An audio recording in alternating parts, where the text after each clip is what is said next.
Ndagushimiye wowe udahwema gukurikirana Mirage TV show, wowe udahwema kushyigikira umunsi ku munsi ibikorwa byacu ukabishyigikira, ugakora subscribe, like, share and comment, ugasangiza ibikorwa byacu kandi batandukanye, uruha agaciro kandi uruw'ingenzi, wumve yuko much love umwe ko ngukunda kandi biguye ku mutima, n'ukuri uruha agaciro. Kandi nawe urebye iyi video utarakora subscribe, ukora like, ukora share, ukora comment, kandi ujye ukora nyine ujye udubitekerezo ngo tumenye ibyo dukora, byo dukosora, byo dushyiramo n'ibyo twakoramo kugira ngo bishobe kugenda neza. Rero nkuko mubizi Mirage buri gihe mbazana agaseke kuzuyemo utuntu dushya twiza kandi twaguhindura, tugomba kugira tugira itafari dushyira ku buzima bwawe bwa buri munsi.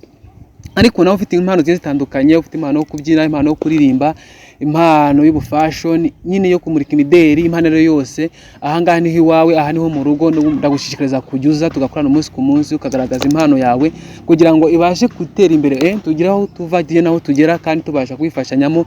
Kandi nizera yuko umunsi ku munsi izajya bigenda neza nkuko bisanzwe. Hari benshi nafashije, hari benshi banyuze kuri zino kamera bagiye bageraho bagera, hari abateye imbere, hari abahanzi babonye aba manager, hari ababyinnyi basigaye bahostinga nabo basigaye bageze ku rwego rushimishije. Niyo mpamvu nawe ufite impano ngushishikariza kuzajya kugira ngo dukorane ibintu bishobora kugenda neza. So rushoboye kwibaza ngo uyu munsi no Mirage tuzaniye iki? Ngiye kubazana utuntu twiza cyane wowe.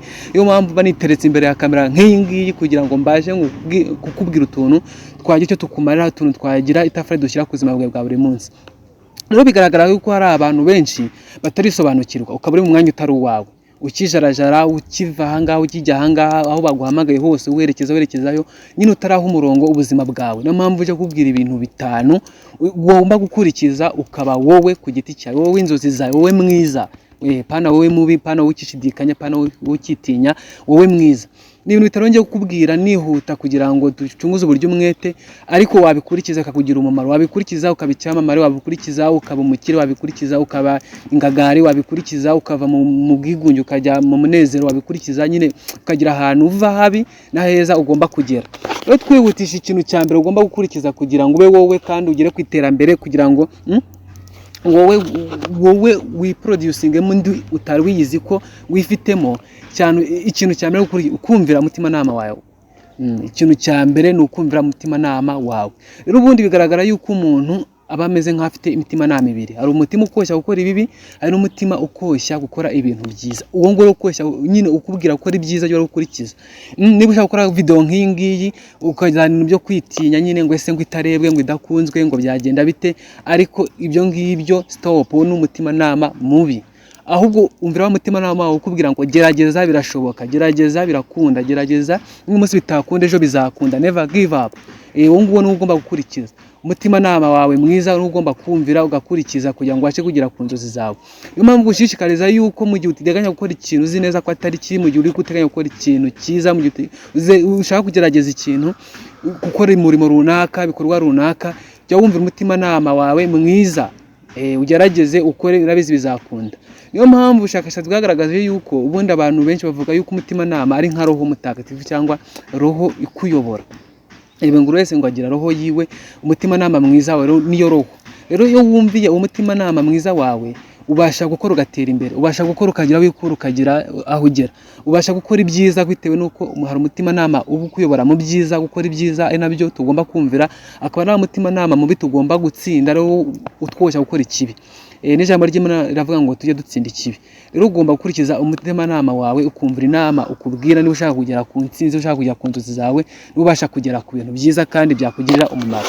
Ikintu cya kabiri rero ugomba gukurikiza, niba ushaka kuba wowe, niba ushaka kugera ku nzozi zawe, niba ushaka kugera ku ntsinzi, niba ushaka kugira aho uva n'aho ugera, ni iki ngiki: guhagarika guhora wiga ahubwo ugashyira mu ngiro ibyo wize. Hari abantu bakunda guhora biga, abantu nyine usanga yize ibintu bimwe arabirangije yagiye mu bindi, arabirangije yagiye mu bindi, arabirangije yagiye mu bindi.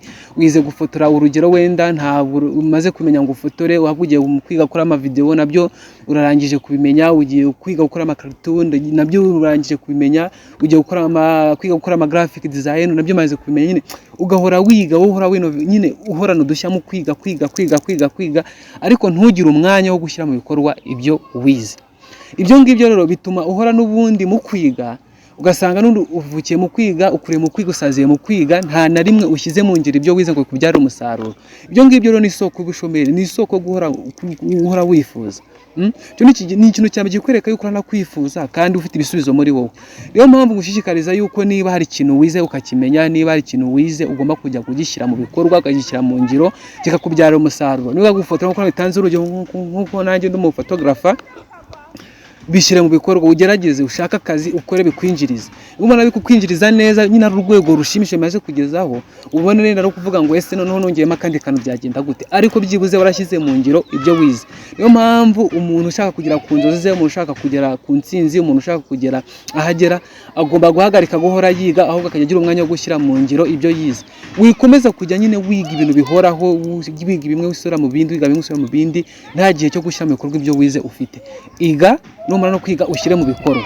Icyo kintu nacyo nucyubahiriza kandi ukagikurikiza, ndabizi neza ko uzanshimira nyuma, uzavuga ati Mirage inama wangiriye ni umumaro, kubera yuko nashyize mu ngiro ibyo nize kandi byambyariye umusaruro, ubu nanjye ndi gukirigita ifaranga. Ikintu cya gatatu rero ugomba kwitaho kandi ukazirikana, kandi ni ikintu gikomeye cyane ugomba no kwitaho cyane, hagarika kuba umufana w'abandi, nawe ukora ibyawe.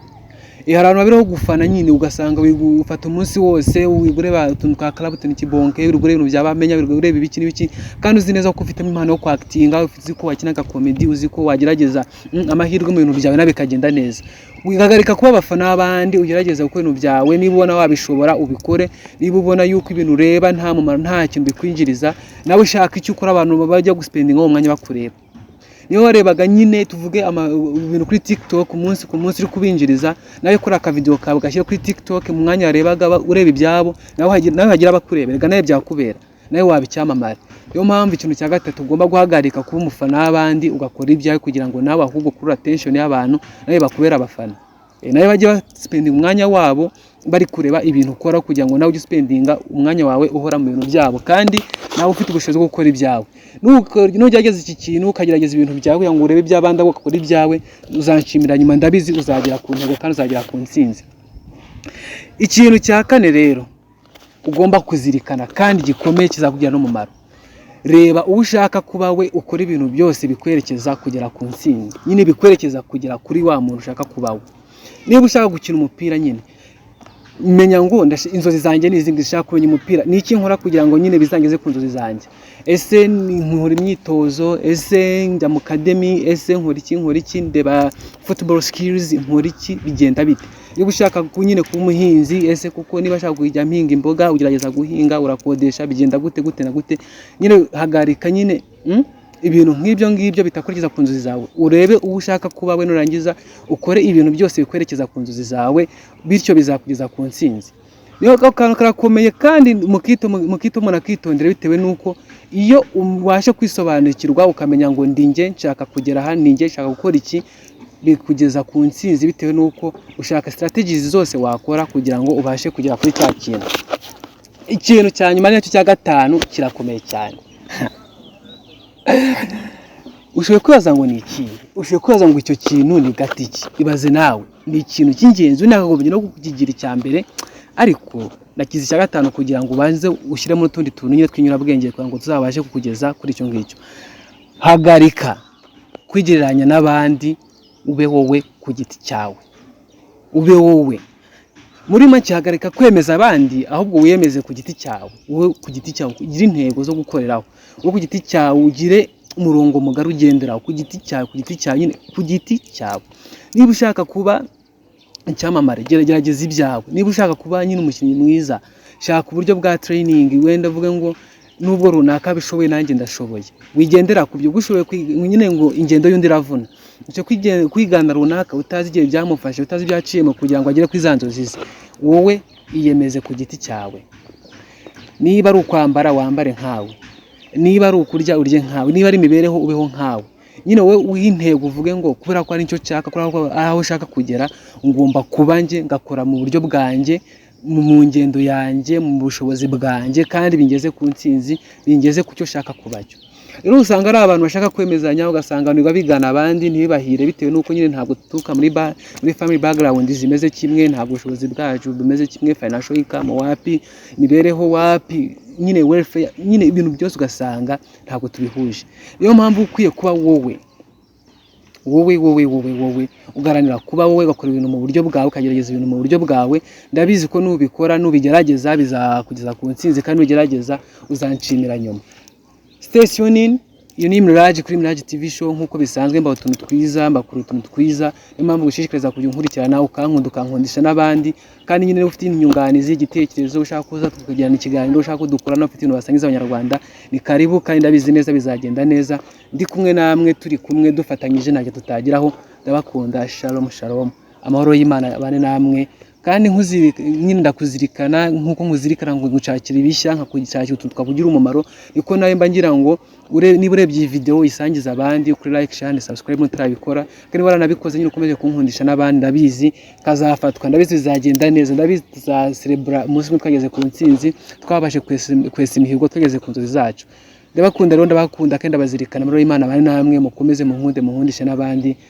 Ibyiza nibyo mbifuriza, imigisha. Kandi uri guhasuringa, uri guhiga, nkwifurije guhaha ukaronka, kandi nkwifurije ibyiza mu byo ukora byose.